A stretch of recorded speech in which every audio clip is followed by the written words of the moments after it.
you so much, Tony. Our next storyteller for the evening is Jay Rohr. Let's bring him on. Woo!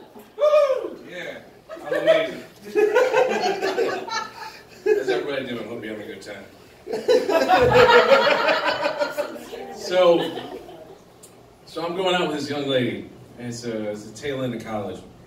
And our relationship started off fantastic. I was at a party, and a buddy of mine was like, "Hey, you know, Lisa, I've been working things up. I've been trying to figure out tonight's gonna be the night I'm gonna ask her out." And I was like, "That's awesome, dude."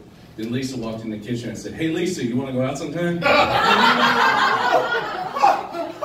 And she said, "Yes."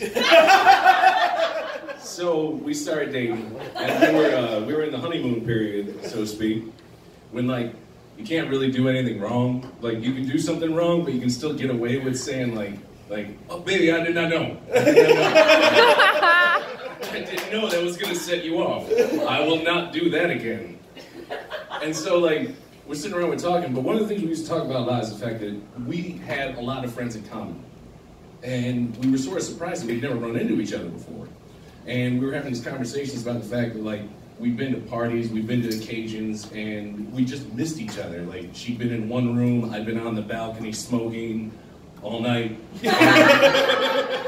Or like she'd leave early and I'd have been there at like midnight to 4 a.m., you know, like so we're on different schedules. And we were chatting about this, and then that sort of got me to bring up, I was like, "Oh, it's too bad. Like, I really wish you'd been there for Brendan's 21st birthday party."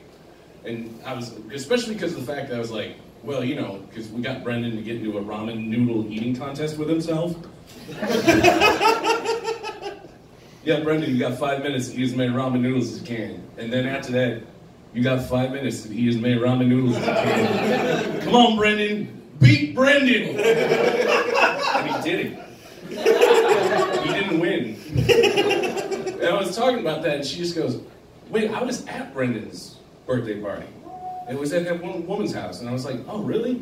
Were you there? Did you know this one lady?" And I started telling the story. There was a point in the night where I was sitting there and I saw that this young lady, she had a turtle for a pet and it was out in the living room. And I walked over to the case and I was sitting there and I've got a bottle of whiskey in my hand and I'm like, "What's up, turtle? Do you want a shot of whiskey?" "I bet you want a shot of whiskey." And I'm like joking, like I'm gonna give the turtle a shot of whiskey. And then my friend Steve is like, "Yeah, give this turtle a shot of whiskey." I'm like, "I'm gonna give the turtle a shot of whiskey." And then all of a sudden this voice screams across the room, "Do not give the turtle a shot of whiskey. You'll kill the turtle." And I'm like, "What are you, a fucking veterinarian?" And now I'm geared up. And I'm like, I'm definitely gonna give this turtle. I'm the kind of person that, like, I look at myself in the mirror and I'm like, "Don't go out drinking tonight. You don't tell me what to do." So, like, I got some stranger coming up to me and being like, "No, don't poison the turtle." And I'm like, "Oh no, now I have to poison the turtle."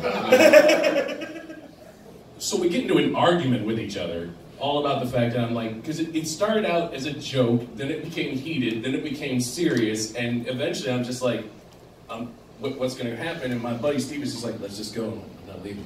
I'm going to win this fight. For once in my life, I'm going to win a fight with somebody." And he's like, "No, dude, let's just go."